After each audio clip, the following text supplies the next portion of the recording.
మొదల మాట. யோவான் எழுதிய சுவிசேஷ 20 அதிகாரத்தை திருப்பிக் கொள்வோம். యోహాను సువార్త 20 అధ్యాయం 10வது வசனம் 9வது வசனம். 9వ అధ్యాయం.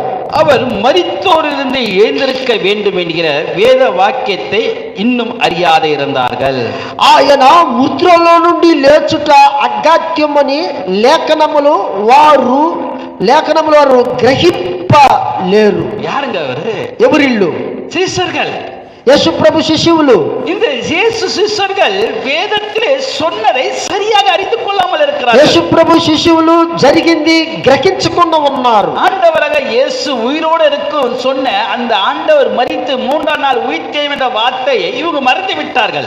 యేసు ప్రభు ఆయన చెప్పబడిన లేఖనాల ప్రకారంగా 3వ రోజున లేపబడతానని చెప్పే మాటను ఇప్పట్లో చూస్తే ఆ శిష్యులు కానీ క్రైస్తవ సమాజికులు కానీ ఆయన లేఖనములను వారికి నమ్మలేకపోతారు.